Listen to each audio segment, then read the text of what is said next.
மனிதர்கள் பூமிக்கு அடுத்தபடியாக வாழ்றதுக்கு இடத்தடி போகக்கூடிய ஒரே கிரகம் செவ்வாய். செவ்வாய் கிரகத்தில் மனிதர்கள் வாழ முடியுமா? அங்கு வளிமண்டலத்தின் அடர்த்தி மிகவும் லேசா இருக்கு, நீரும் கிடையாது, அங்கு உயிர் வாழ்க்கை சாத்தியமா? விண்வெளியை ஆராய்ச்சி செய்யக்கூடிய ஆராய்ச்சியாளர்கள் என்ன நம்புறாங்கன்னா, செவ்வாய் கிரகத்தின் இரு துருவத்திலும் கார்பன் டை ஆக்சைடாலான பனிக்கட்டிகள் இருக்கு, அங்க நீர் உறைந்திருக்க வாய்ப்பு இருக்குன்னு நம்புறாங்க. அது மட்டும் இல்லாம பல கோடி வருடங்களுக்கு முன்பு அங்கு நீர் இருந்ததற்கான அடையாளங்களும் இருந்ததாக கூறப்படுது.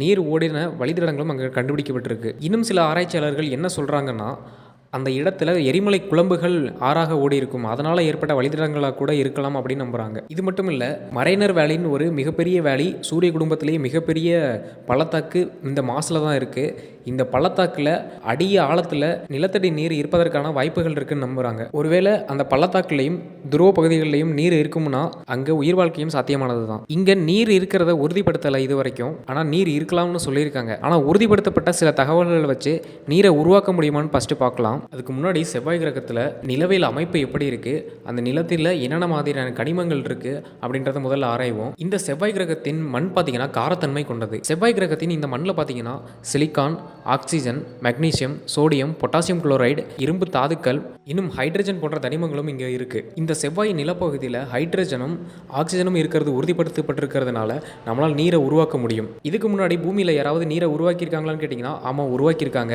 2 ஹைட்ரஜனையும் 2 ஆக்சிஜனையும் வைத்து அதிகப்படியான வெப்பத்தில் நம்ம அதை சில மாற்றங்களுக்கு உட்படுத்தும் போது நீர் உருவாகியிருக்கு. அதாவது 2 ஹைட்ரஜனும் 1 ஆக்சிஜனும் சேர்ந்து நீராகவும் இன்னொரு ஆக்சிஜன் தனியாக பிரிஞ்சும் நமக்கு கிடச்சிருக்கு. இதில் ஒரு சிக்கல் இருக்குது. ஏன்னா இதில் அதிகப்படியான நீரை உருவாக்க முடியாது, மிகவும் குறைவான அளவு நீரை தான் உருவாக்க முடியும். அதுவும் ஒரு கட்டுப்படுத்தப்பட்ட சூழலில் மட்டும்தான் இதை உருவாக்க முடியும். இந்த மாதிரியான பேஸ்களை நம்ம செவ்வாயில் அமைக்கப்படும் போது மட்டும்தான் நம்ம இந்த நீரையும் உருவாக்கி நம்ம பயன்படுத்த முடியும். நீங்கள் கேட்கலாம், நம்ம பூமியிலேருந்து நீரை எடுத்துகிட்டு கொண்டு போய் நம்ம அங்கே பயன்படுத்திக்கலாம், ரீசைக்கிள் பண்ணிக்கலாம் அப்படின்னு நீங்கள் சொல்லலாம். பூமியில் இவ்வளோ தண்ணீர் நமக்கு இருக்கும்போதே நம்ம இவ்வளோ நீர் தட்டுப்பாடு ஏற்படுது.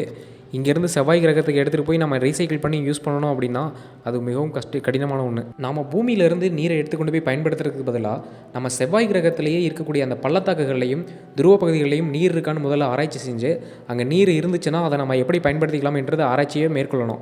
அப்படியும் இல்லைனா அங்கே இருக்கக்கூடிய ஹைட்ரஜனையும் ஆக்சிஜனையும் நம்ம பயன்படுத்தி நீர் அதிகப்படியான அளவில் உருவாக்கக்கூடிய ஆராய்ச்சிகளை மேற்கொள்ளணும். செவ்வாய் கிரகத்தில் போய் நம்ம வாழ்கிற அளவுக்கு பூமியில் நிலைமை இன்னும் மோசமாகலன்னு சொல்லலாம். அப்படி இல்லை பூமி அழிஞ்சிருமான்னு நீங்கள் கேட்கலாம். அப்படி கிடையாது. ஏன்னா பூமியில் மக்கள் தொகை நாளுக்கு நாள் அதிகமாகிக்கிட்டே இருக்காங்க. பூமியில் ஒரு நாள் இடம் பத்தாமல் போயிடும். அப்போ நம்ம இன்னொரு கோளை தேடி தான் ஆகணும். அதற்காக தான் நம்ம இப்போலேருந்தே செவ்வாய் கிரகத்தை தயார்படுத்தி வச்சுருந்தோம் அப்படின்னா நம்மளால் எதிர்காலத்தில் அங்கே வாழ முடியும். பூமியில் ஒரு நாள் உயிரினங்களுக்கு இடம் பத்தாமல் போகலாம். அதனால் நம்ம பூமி மாதிரியான பல கிரகங்களை உருவாக்கணும், அங்கேயும் நம்ம உயிரினங்களை வாழ வைக்கணும்.